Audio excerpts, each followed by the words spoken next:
مشہور ایکٹر تھے جن کا 40 سال کی ایج میں ہارٹ اٹیک سے ان کی ڈیتھ ہوئی۔ انڈیا میں جو بعض لوگ ہیں جو شوبز کی دنیا سے جن کا تعلق رہا ہے، ان سے میں نے رابطہ کیا، ڈیٹیل معلوم کی، تو جو حالات سامنے آئے کہ بھئی ایک شخص ہے، نوجوان ہے، بالکل ینگ ہے، بہت زیادہ فٹنس کا خیال کرتا ہے، اس کی فلمیں بڑی ہٹ جا رہی ہیں اور سینے میں پین ہوتا ہے اور پین کی کوئی وجہ سمجھ میں نہیں آتی۔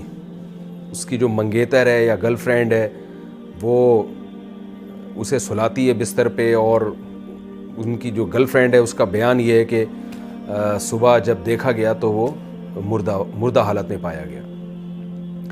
دیکھیں، میرا مقصد یہ نہیں ہے کہ کون دنیا سے چلا گیا اور کون پیدا ہوا، یہ تو ہمیشہ سے ہو رہا ہے، لوگ مر بھی رہے ہیں، پیدا بھی ہو رہے ہیں۔ ہمیں اس موقع پہ یہ دیکھنا ہے کہ اسلام کیا کہتا ہے۔ قرآن مجید میں اللہ تعالیٰ کا ارشاد ہے، سنوریہم آیاتنا فی الآفاق وفی انفسہم حتی یتبین لہم انہ الحق۔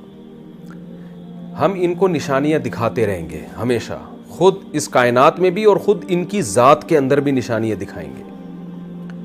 تو یہ جو نشانیاں اللہ دکھاتے ہیں نا، ایکسیڈنٹلی کوئی مر جاتا ہے، اچانک ڈیتھ ہو جاتی ہے، یہ انسان کی ذات کے اندر کی نشانیاں ہیں، اور اللہ یہ نشانیاں ہمیں اس لیے دکھاتا ہے تاکہ ہم عبرت کی آنکھیں کھولیں، اس دنیا سے ہم دل لگانا چھوڑیں۔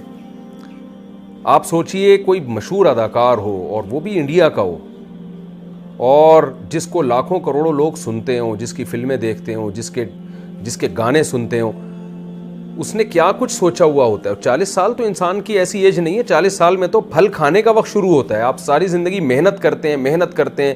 ایک سنگر جب وہ گانے سیکھتا ہے تو 40 سال میں اس کی ایک پیک کی عمر ہوتی ہے۔ ایک ایکٹر اگر کامیاب فلمیں بنا رہا ہے تو 40 سال اس کی ایک پیک کی عمر ہے۔ اب اس نے ترقی کرنا اصل میں شروع کی ہے، پھل کھانا شروع کیا ہے، اور ایسے موقع پہ موت کا فرشتہ آئے اور آپ کو قبر میں اتار کے چلا جائے تو انسان کے سارے خواب چکنا چور ہو جاتے ہیں۔ تو یا تو اللہ بہت ظالم ہے کہ انسان کی جب ترقی کا وقت شروع ہوا، پھل کھانے کا وقت شروع ہوا، اس اللہ نے ساری محنتوں پہ پانی پھیر دیا، ساری محنتوں کو ضائع کر دیا۔ یا تو معاذ اللہ ظالم ہے، یا ہمیں اللہ کو سمجھنے میں غلطی ہو رہی ہے۔ ہم اس دنیا کو اصل سمجھ بیٹھے ہیں۔ ایک صاحب نے مجھے کہا کہ میں نے اپنے بیٹے کو پڑھایا لکھایا، اکلوتا بیٹا تھا، ملٹی نیشنل کمپنی میں اس کی جاب لگی، بڑی اچھی جاب کا جو پہلا دن تھا اسی دن اس کی ڈیتھ ہوئی ہے کرنٹ لگنے سے۔ تو مجھے کہنے لگے میری تو ساری محنت برباد ہو گئی، ضائع ہو گئی۔ میں نے ان سے کہا آپ نے اگر اپنے بچے کو آخرت کے لیے پڑھایا تھا کہ میں اپنے بچے کو اس لیے پڑھا رہا ہوں کہ اللہ راضی ہو جائے، اللہ نے حکم دیا والدین کو کہ اپنی اولاد کی اچھی تربیت کرو، ان کو اچھی تعلیم دو تاکہ وہ ایک معاشرے میں ایک اچھی کامیاب لائف گزار سکیں۔ اگر آپ نے اللہ کا حکم سمجھ کے اپنے بچے پر یہ سب کچھ خرچ کیا تھا تو بچہ اگر مر بھی گیا، اللہ کے ہاں آپ کا اجر ضائع نہیں ہوا ہے، اللہ آپ کو قیامت کے دن اس کا اجر دے گا۔ رسول اللہ صلی اللہ علیہ وسلم نے فرمایا، تم اپنی زوجہ کو جو کھلاتے ہو ایک ایک لقمے پہ تمہیں اجر ملتا ہے، تو آپ اپنی اولاد کو، اپنے بیوی بچوں کو، اپنے ریلیٹیوز کو، جو بھی خدمت کر رہے ہیں آپ ان کی، اگر آپ اللہ کے لیے کر رہے ہیں تو اس پہ آپ کو اجر ملے گا۔ قرآن مجید میں اللہ تعالیٰ کا ارشاد ہے، انما نطعمکم لوجہ اللہ لا نرید منکم جزاء ولا شکورا، کہ ہمارے نیک لوگ جب غریبوں کو کھلاتے ہیں تو ان سے کہتے ہیں ہم تمہیں خوش کرنے کے لیے نہیں کھلا رہے، ہم تمہیں اس خدا کو خوش کرنے کے لیے کھلا رہے ہیں جس خدا نے ہمیں پیدا کیا، اور اس لیے نہیں کھلا رہے کہ تم ہمیں شکریہ ادا کرو۔ لا نرید منکم جزاء ولا شکورا، ہم تم سے اس کا بدلہ نہیں مانگتے، شکریہ تھینک یو بھی نہیں کہنا ہے تم نے، ہم تمہیں اس لیے کھلا رہے ہیں کہ کل ایک دن آئے گا قیامت کا جس دن ہمیں عدالت کے کٹہرے میں کھڑا ہونا ہے، اپنے اعمال کا اللہ کے سامنے حساب دینا ہے۔ اس دن ہم اپنا یہ عمل اللہ کے سامنے پیش کر سکتے ہیں کہ اللہ ہم نے بھوکوں کو کھلایا تھا۔ تو بڑی سے بڑی نیکی اگر اللہ کے لیے کی جائے تو موت کے بعد وہ محفوظ ہو جاتی ہے، موت کی وجہ سے وہ اجر آپ کا ضائع نہیں ہوتا۔ اور بڑے سے بڑا نیک کام اگر اللہ کے لیے نہیں کیا، آپ نے دنیا کے لیے کیا ہے، تو موت ان تمام کاموں پہ پانی پھیر دیتی ہے اور بتاتی ہے کہ جس کے لیے آپ نے کیا تھا وہ آپ کو قبر میں پھینک کے یا لکڑیوں میں جلا کے چلے جائیں گے، اور آگے کی منزل میں وہ آپ کے کام آنے والے نہیں ہیں۔ شوبز کی دنیا سے جو لوگ تعلق رکھتے ہیں، ظاہر ہے وہ یہ سب کچھ اللہ کے لیے نہیں کر رہے ہوتے، کیونکہ دنیا کے کسی مذہب میں، نہ ہندو مذہب میں، نہ اسلام میں، نہ عیسائیت میں، نہ یہودیت میں، کسی مذہب میں بھی شوبز کی دنیا میں آج کل جو کچھ ہو رہا ہے اس کا کوئی حصہ نہیں۔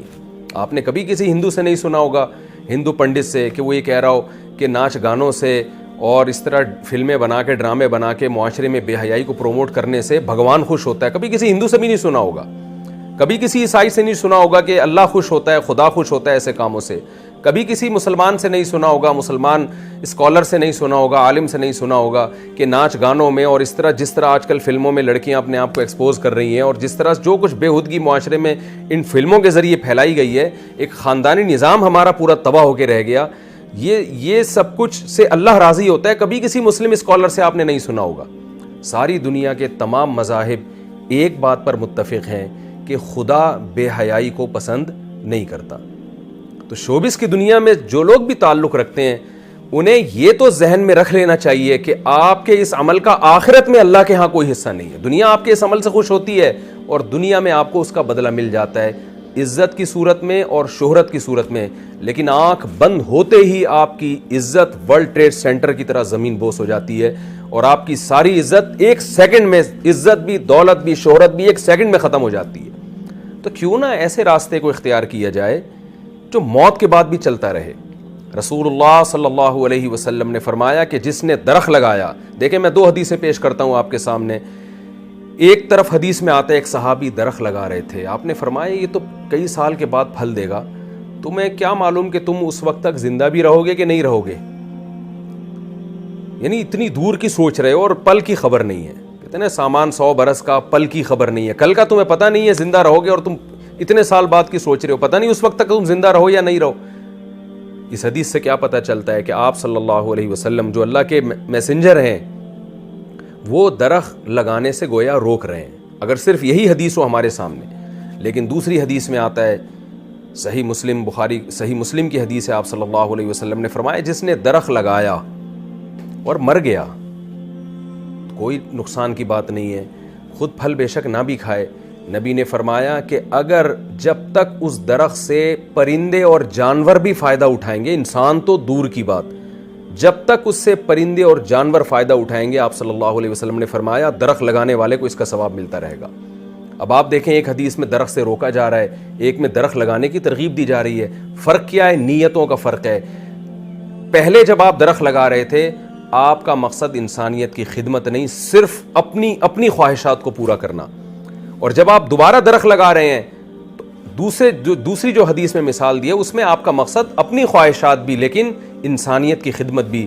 تو انسانیت کی خدمت اور وہ خدمت جس میں اللہ کو راضی کرنا مقصد ہے، اس خدمت میں اگر آپ مر بھی جاتے ہیں کوئی غم کی بات نہیں ہے، آپ کا وہ درخت قیامت تک آپ کو اجر پہنچاتا رہے گا۔ درخت ایک مثال ہے، درخت سے مراد کوئی بھی خیر کا کام۔ تو شوبز کی دنیا سے جو لوگ وابستہ ہیں، پہلی بات تو یہ، میں اپنے آپ کو کسی سے افضل نہیں سمجھتا، میں نہیں کہتا کہ جو فلمی دنیا سے وابستہ لوگ ہیں میں ان سے زیادہ بہتر ہوں اور وہ مجھ سے کمتر ہیں، یہ تو آخرت میں ہی پتہ چلے گا۔ اعمال کا مدار انسان کے خاتمے پر ہوتا ہے، آخر وقت اس کا کیسا گزرتا ہے، ہم میں سے کوئی کسی کے بارے میں دعوے نہیں کر سکتا، لیکن ان واقعات سے مجھے بھی عبرت حاصل کرنی چاہیے، آپ لوگوں کو بھی، کہ یہ دنیا ہے کہ کیسے ایک شخص ترقی کی انتہا کو پہنچتا ہے اور ابھی پھل کھانے کا وقت آتا ہے لیکن موت اسے پچھاڑ دیتی ہے، موت سے کوئی نہیں لڑ سکتا اور اسے قبر کے گڑھے میں اتار دیتی ہے، اسے لکڑیوں میں جلوا دیتی ہے اور اس کا سارا کیریئر 2 منٹ کے اندر زیرو ہو جاتا ہے۔ تو ایسے راستے کو ہمیں اختیار کرنا چاہیے کہ جس میں موت کے بعد بھی ہمارا سلسلہ چلتا رہے، وہ راستہ ہے جس سے خدا خوش ہوتا ہے۔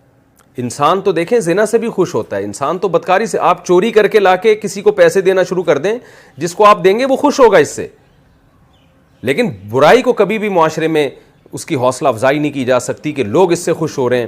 آپ شراب کی دکانیں بند کر دیں، بہت سے لوگ ناراض ہوں گے آپ سے، لیکن خدا خوش ہوگا۔ تو ہمیں سب سے پہلے یہ دیکھنا ہے کہ خدا کن کاموں سے خوش ہوتا ہے، خدا کے کسی سے مفاد نہیں ہے، لہذا خدا انہی کاموں سے خوش ہوتا ہے جس میں انسانیت کا مفاد ہو۔ لوگ کہتے ہیں نا کہ اسمبلیوں میں بیٹھے ہوئے لوگ شراب کو اللیگل کیوں قرار نہیں دیتے، بھائی وہ کیسے اللیگل قرار دیں گے جو خود شراب پی رہے ہوں؟ انسان جب قانون بناتا ہے اپنے مفاد کو دیکھ کے بناتا ہے کہ مجھ پر زد نہ پڑے. خدا جب قانون سازی کرتا ہے وہ تمام انسانوں کو ایک نظر سے دیکھتا ہے. جس خدا نے یعنی قانون سازی کی ہے اس خدا نے شراب کو بھی حرام قرار دیا. اس خدا نے کہا ان اللہ لا یامر بالفحشاء، وہ بے حیائی کو پسند نہیں کرتا، کیونکہ بے حیائی میں ہمارا خاندانی نظام تباہ و برباد ہوتا ہے.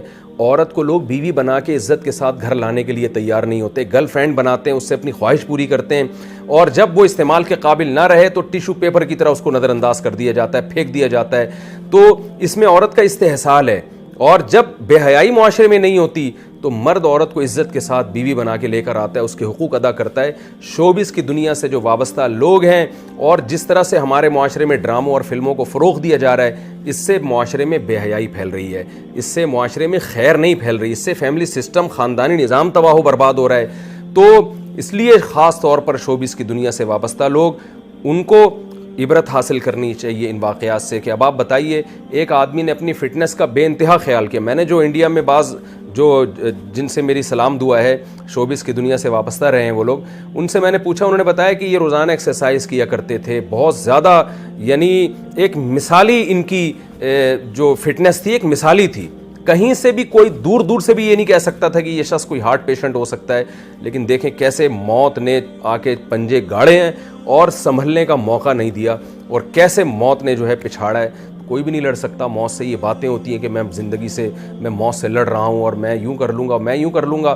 ہم سب اللہ کے ہاتھ میں غلام ہیں. ہماری باڈی پہ ہماری مرضی نہیں چلتی، اس خدا کی مرضی چلے گی جس نے ہمیں بنایا اور پیدا کرتے ہی ماں کی چھاتیوں میں دودھ پیدا کر کے بتا دیا کہ جو پیدا کرنے والا ہے وہ غافل نہیں ہے. یہ سارے کام آٹومیٹک نہیں ہو رہے، ایک کوئی اتفاق سے نہیں ہو رہے ہیں. ادھر بچہ پیدا ہوتا ہے، ادھر ماں کی چھاتیوں میں دودھ آتا ہے. یہ اس کی علامت ہے. دیکھیں پہلے ماں روٹی کھا رہی ہے، کچھ نہیں بن رہا، خون بن رہا ہے. جیسے ہی بچہ پیدا ہوا روٹی کھانے سے دودھ بننا شروع ہو گیا. تو یہ اس کی علامت ہے کوئی ہے پیدا کرنے والا، وہ غافل نہیں ہے تم سے. تو ہمیں اس کی طرف توجہ کرنے کی ضرورت ہے، چاہے شوبز کی دنیا سے وابستہ لوگ ہوں یا اس کے علاوہ بھی. مجھے اس موقع پر عبرت حاصل کرنی چاہیے کہ میں خدا کو راضی کرنے کے لیے کیا کر رہا ہوں. آپ کو عبرت حاصل کرنی چاہیے.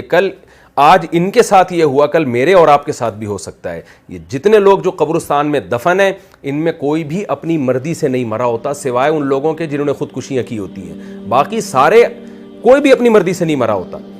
ایسے حادثات ہو جاتے ہیں، ایسی بیماریاں آتی ہیں جو ہم نہیں چاہتے آئیں، لیکن آتی ہیں وہ بیماریاں.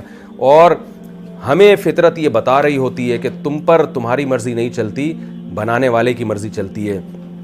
خوش قسمتی کی بات یہ ہے کہ اس بے وفا دنیا سے دوستی نہ لگائی جائے. دوستی اسی خدا سے لگائی جائے جس نے ہمیں بنایا ہے، اور پھر اس کو راضی کرنے کے لیے کام کیے جائیں. اللہ تعالیٰ سے دعا ہے کہ اللہ یہ اور اس جیسے واقعات جو ماضی میں ہوتے رہے ہیں اور آئندہ بھی ہوتے رہیں گے، ان واقعات سے ہمیں عبرت حاصل کرنے کی توفیق عطا فرمائے. ورنہ آج ایک آدمی دنیا سے گیا ہے، کل ہم بھی جا سکتے ہیں. اور قرآن کہتا ہے کہ وَلَن يُؤَخِّرَ اللَّهُ نَفْسًا إِذَا جَاءَ أَجَلُهَا. تم نیک اعمال کی طرف آ جاؤ، جب موت کا وقت آئے گا تو ایڑیاں رگڑو گے اور تم یہ چاہو گے کہ زمین کے برابر دولت میں خدا کو دے کے اپنی جان چھڑا لوں اس موت سے. اللہ فرماتے ہیں اللہ اس کو قبول نہیں کرے گا. موت سے پہلے اللہ کا دروازہ کھلا ہوا ہے. موت کے بعد ہمیں مہلت نہیں ملے گی.